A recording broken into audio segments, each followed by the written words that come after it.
Break के बाद आप सभी का स्वागत है। नमस्कार, मैं हूं रत्ना और आप देख रहे हैं सी न्यूज भारत। वक्त हो गया मध्य प्रदेश बुलेटिन का। बात होगी छतरपुर की, जहां हनुमान मंदिर के पुजारी की हत्या कर दी गई, जिसके बाद परिजनों ने शव रखकर सड़क जाम कर दिया। साथ ही बात होगी खैरागढ़ की, जहां गंडई सुई खदान में सक्रिय 12 सदस्यीय चोर गिरोह का भांडाफोड़ किया गया है।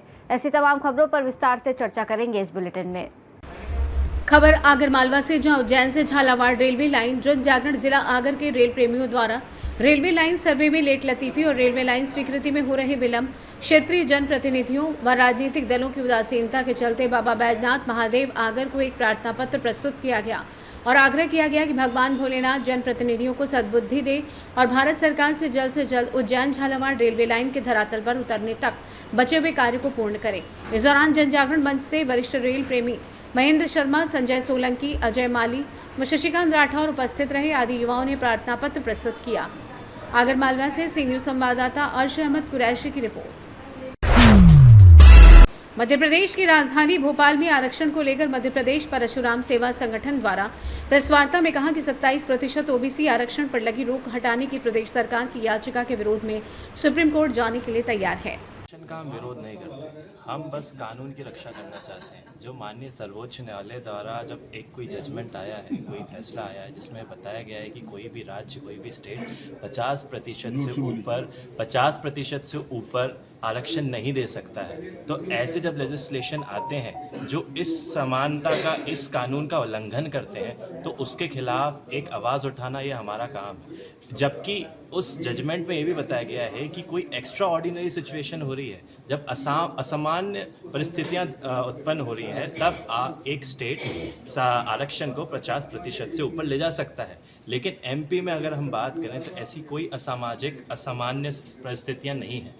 एमपी एक स्टेट है जहां पे सारे राज्य, सारी सिटी, सारे गांव एक सेंटर पे आके कनेक्ट हो जाते हैं। सब पे आज सारे गांव में स्कूल है, सारे गांव में सड़कें हैं। ऐसी कोई जगह नहीं है जहां की कोई जनजातियां एक बहुत अन्य पिछड़े तबके में रह रही हैं। तो हमारी ये मांग है कि माननीय सर्वोच्च न्यायालय के फैसलों का उल्लंघन ना हो और स्टेट जो करना चाह रही है उस पर हम उसकी निंदा करते हैं और उसके खिलाफ हम आवाज़ उठाते हैं। नाम परिचय आपका? मेरा नाम एडवोकेट मयंक दुबे है। मैं सुप्रीम कोर्ट ऑफ इंडिया में प्रैक्टिस करता हूँ। मेरा नाम श्रेय दीवान है। मैं जबलपुर हाई कोर्ट में प्रैक्टिस करता हूँ, सुप्रीम कोर्ट में भी प्रैक्टिस करता हूँ। तो देखिए, कुछ ऐसे राज्य अभी भी मौजूद हैं जहाँ पे 50% का, जैसे कि मेरे साथी मयंक दुबे जी ने बताया कि 50% का एक्सीड हमें देखने को मिलता है, जैसे कि तमिलनाडु।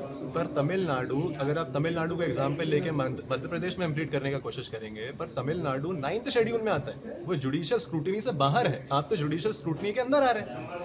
आप अपने आप को ऐसे राज्य से कैसे कंपेयर कर सकते हैं जिसके बारे में कॉन्फ़िगरेशन अलग है, जिसके बारे में सुप्रीम कोर्ट इवन कॉन्स्टिट्यूशन में अलग तरीके के प्रावधान। इस तरीके का एक और जो अमेंडमेंट है वो महाराष्ट्र में भी करने की कोशिश की, मराठा रिजर्वेशन को लेकर। वो भी सुप्रीम कोर्ट ने उसमें स्क्रूटिनी की और उसे अबॉलिश कर दिया।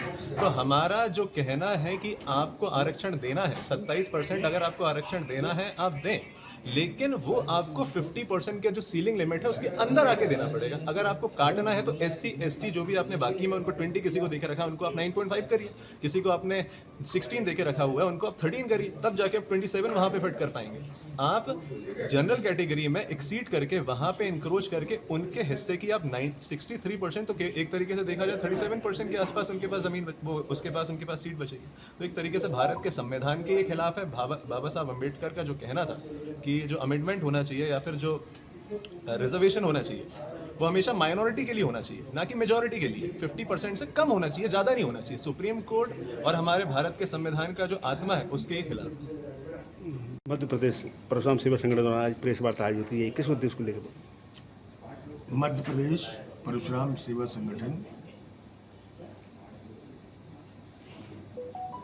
ओबीसी आरक्षण पर हाई कोर्ट जबलपुर के द्वारा लगी रोक के विरुद्ध सुप्रीम कोर्ट में जो मध्य प्रदेश सरकार जा रही है उसके विरुद्ध हम सुप्रीम कोर्ट जा के अपना आवेदन प्रस्तुत करने के उद्देश्य से पत्रकार वार्ता आयोजित की गई। किन किन बिंदुओं पर चर्चा हो रही है? हमारा मत है कि सुप्रीम कोर्ट पहले प्रदेश सरकार को ये निर्देशित करे कि ईडब्ल्यूएस के मापदंडों और अन्य वर्गों को दी गई आरक्षण पे समानता लाने का आदेश दें। बहुत विषमताएं हैं ईडब्ल्यूएस, एससी, एसटी आरक्षण में और ईडब्ल्यूएस में। इनमें पहले समानता लाई जाए, उसके बाद इस प्रतिशत को बढ़ा। भोपाल से सीनियर संवाददाता हितेंद्र की रिपोर्ट। खबर खैरागढ़ जिले से, जहां ग्रामीण इलाकों में पिछले 4 महीनों से लगातार हो रही चोरी की वारदातों ने लोगों को परेशान कर रखा था। बुजुर्ग दंपतियों के घर, सुनसान गलियों के मकान और खेत किनारे बसे मकान खासतौर पर निशाना बनते। गंडई और छुई खदान थाना क्षेत्रों में बीते दिनों हुई 9 बड़ी चोरियों की गुत्थी पुलिस ने सुलझा ली है। पुलिस ने एक ऐसे गिरोह का भंडाफोड़ किया है जो छत्तीसगढ़ के कई जिलों से ताल्लुक रखने वाले 12 लोगों से मिलकर बना था। सभी को गिरफ्तार कर लिया गया है और उनके पास से करीब 11,30,000 रुपए का चोरी का सामान बरामद किया गया है। पुलिस की पूछताछ में चोरों ने बताया कि वे दिन में अलग अलग गांव में घूम घूम कर पहले टोह लेते थे, जहां पर सूना दिखाई दिया उसे निशाना बनाते थे, फिर रात के अंधेरे में टोली बनाकर निकलते और चुपचाप ताले तोड़ देते थे। कुछ ही मिनटों में सारा सामान समेटते और मोटरसाइकिल से फरार हो जाते। पुलिस ने गिरोह को पकड़ने के लिए खास रणनीति बनाई थी। स्थानीय मुखबिरों से सूचना मिली कि संदिग्ध लोगों की हरकतों पर नजर रखी गई है और तकनीकी सुरागों को खंगाला गया।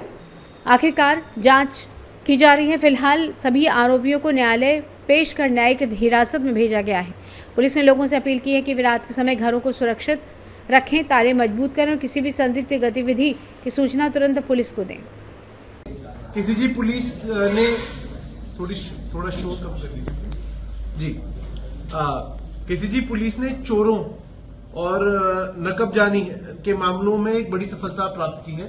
हमने चोरों के एक पूरे गैंग को बस्ट किया है। टोटल 12 आरोपी हैं। इसमें गिरफ्तार आरोपियों के नाम में इस प्रकार है: अशोक, पिता रूपराम पारधी, उम्र 35 साल। दुर्गेश, पिता कृष्ण पारधी, उम्र 20 साल। जितेंद्र, पिता बबली पारधी, उम्र 30 साल। दुखहरण, पिता अलकू पारधी, उम्र 40 साल। मंगल, पिता हेम सिंह, उम्र 35 साल। प्रकाश, पिता शिव सिंह, उम्र 20 साल। राजू पारधी, पिता बलीराम पारधी, उम्र 42 साल। रंजीत, पिता मोजीराम पारधी, उम्र 32 साल। अजूबा, पिता रामारायण पारधी, उम्र 28 साल। गुलाब, पिता दशरथ पारधी, उम्र 19 साल। बगदी उर्फ फूलचंद, पिता सूरजलाल पारधी, उम्र 55 साल। और 12वां है भागवत, पिता लल्लू पारधी, उम्र 48। खैरागढ़ से सी न्यूज संवाददाता हेमंत पाल की रिपोर्ट। छतरपुर जिले के चंदला थाना क्षेत्र के बलकौरा के लोधिनपुरवा गांव में मंदिर की पुजारी मैयादीन अहिरवार उम्र लगभग 62 वर्ष की कुछ अज्ञात लोगों द्वारा मारपीट की गई, जिसको लेकर परिजन आनन फानन में जिला अस्पताल ले गए। प्राथमिक उपचार के बाद ग्वालियर रेफर किया गया, जहां इलाज के दौरान मौत हो गई। मृतक के बेटे ने बताया कि मंदिर में चोरी की शिकायत करने के बाद कुछ लोगों ने उनके साथ मारपीट की थी। उनके पिता के साथ मारपीट की थी। परिजनों का आरोप है कि 21 जुलाई को चोरी के संबंध में चंदला थाने में आवेदन दिया गया था, लेकिन सही समय पर कार्रवाई नहीं हुई, जिससे 27 जुलाई को दोबारा से घटना हुई। पुजारी मैयादीन को गंभीर हालत में जिला अस्पताल से ग्वालियर रेफर किया गया था, जहां उनकी मौत हो गई, जिसके चलते परिजनों एवं ग्रामीणों ने मृतक पुजारी मैयादीन के शव को बसंतपुर तिराही में रखकर चक्का जाम किया। करीब घंटों तक जाम लगा रहा, जिससे कुछ समय के लिए यातायात बाधित हुआ। मौके पर पहुंचे एसडीपी नवीन दुबे ने कार्रवाई का आश्वासन दिया, जिसके बाद जाम खोला गया। जाम के कारण चंदला, लवकुश नगर एवं गौरीहार मुख्य मार्ग बाधित रहा। आइए जानते हैं इस विषय में मृतक का पुत्र नवीन दुबे, एसडीओपी लवकुश नगर का, और क्या कुछ कहना था। क्या नाम है भैया आपका? राम मिलन। कहाँ के निवासी हैं आप? ग्राम बसंत। जी, जो आपके मृतक हैं, जो अब घटना हुई है, घटित हुई है, कौन है आपके? मेरे पिताजी। ये कैसे घटना घटित हुई है? क्या आपको इस बारे में है जानकारी? जानकारी सर ये है कि यहाँ पे ना 2-3 दिन पहले इन्हें पैसा निकाले मेरे पिताजी को। पिताजी गए मेरे कंप्लेन करने। जी। कंप्लेन करने गए, इनकी सुनाई नहीं हुई। आगे बढ़ाने को कहा तो इनको धमकी दी गई मारने को, कि हम तुम्हें जान से मार देंगे। और दूसरे दिन की घटना ये हुई, इनको मार ही दिए जान से। तो आपको किसी पर शंका है कि आप? हाँ, शंका पूरी है सर। अच्छा। हाँ जी। तो अभी आप यहाँ पे टाई साहब आए तो उन्होंने क्या आश्वासन दिया है? आश्वासन अभी कह रहे हैं कि छानबीन चल रही है। अच्छा। देखते हैं क्या करना है, हम आपको बताएंगे। यहाँ पर लोगों ने जाम लगाया, क्या वजह थी सर जाम की? दिनांक 27-28 की दरमियानी रात मैया दिन हैदराबाद जो कि 2 दिन पूर्व में एक मंदिर के लिए रहते हैं कि वहाँ पे किसी अज्ञात व्यक्ति के द्वारा उन्हें घायल कर दिया गया था, जिसमें उन्हें गंभीर चोटें थी और उनका इलाज प्रारंभिक इलाज गौरीघाट में कराया गया। उसके बाद उन्हें छतरपुर रेफर किया गया, वहाँ से उन्हें ग्वालियर रेफर किया गया। ग्वालियर में उनकी मृत्यु हो गई, वहीं पर पीएम हुआ है। कल देर शाम बॉडी यहाँ चंदा में आई है। परिजनों के द्वारा मांग की जा रही है कि उसमें अपराध पंजीकृत कर आरोपियों की शीघ्र गिरफ्तारी की जाए। सर जाम की वजह क्या रही, क्यों जाम लगाना? ये कुछ संदिग्धों का नाम बता रहे हैं, पुलिस के द्वारा उनको प्रारंभिक विवेचना के लिए अभी एक्शन लिया गया, उनसे पूछताछ की जाएगी। छतरपुर मध्य प्रदेश से सी न्यूज़ संवाददाता कुलदीप सक्सेना की रिपोर्ट। उज्जैन जिले में बढ़ रही चोरी की घटनाओं पर अंकुश लगाने के लिए पुलिस अधीक्षक प्रदीप शर्मा एवं अतिरिक्त पुलिस अधीक्षक मयूर खंडेलवाल के निर्देशन में विशेष अभियान चलाया जा रहा है। इसी अभियान के तहत इंगोरिया पुलिस ने ट्रैक्टर चोरी के मामले में एक बड़ी सफलता हासिल की है। थाना इंगोरिया पर 12 मई 2025 को ग्राम दंगवाड़ा निवासी फरियादी सुरेश पिता गंगाराम चौहान ने रिपोर्ट दर्ज करवाई थी कि 9 से 10 मई की रात उसके घर के बाहर खड़ा नया लाल रंग का स्वराज ट्रैक्टर कोई अज्ञात बदमाश चुरा ले गया है।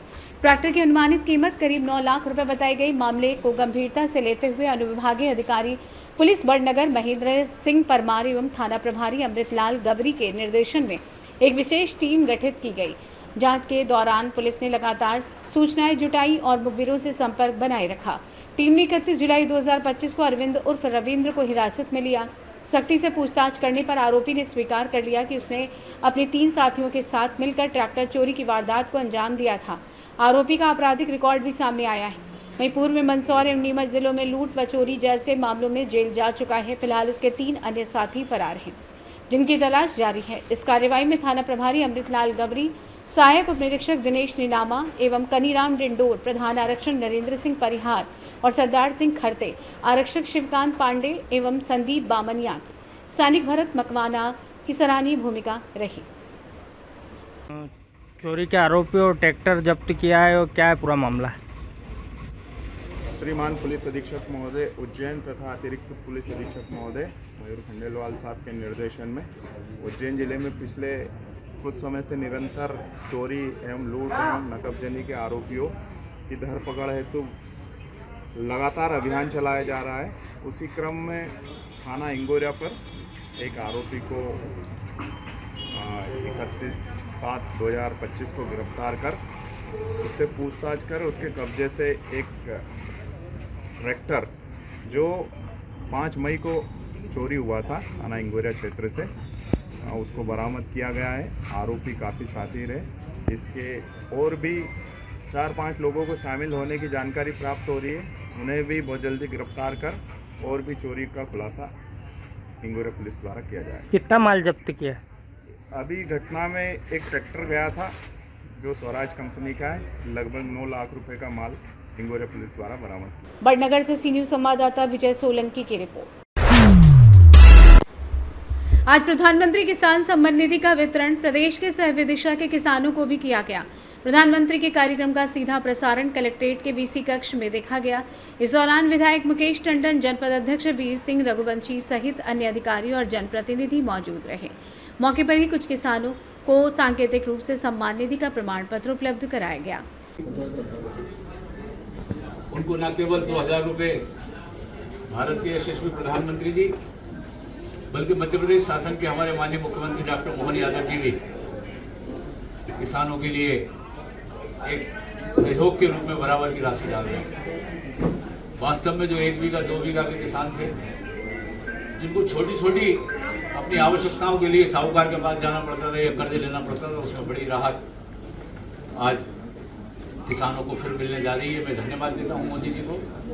वो विदिशा विधानसभा के भी हमारे 44,129 किसानों के खाते में आज राशि पहुंची है। उसके लिए मैं हृदय से प्रधानमंत्री जी को और जिला प्रशासन को धन्यवाद देता हूं, जिनकी सजगता से हमारे इस क्षेत्र में कोई ऐसा किसान नहीं बचा जो पात्रता रखता हो और उसको राशि नहीं मिल रही हो। उसके लिए मैं सभी रेवेन्यू के अधिकारियों को भी धन्यवाद देता हूँ। तो किसान भाइयों से भी ये निवेदन करना चाहता हूँ कि देश के यशस्वी प्रधानमंत्री जी सभी प्रकार। विदिशा से सी न्यूज़ संवाददाता सुनील की रिपोर्ट। फिलहाल इस बुलेटिन में बस इतना ही। देश और दुनिया की तमाम बड़ी खबरों के लिए आप देखते रहिए सी न्यूज़ भारत।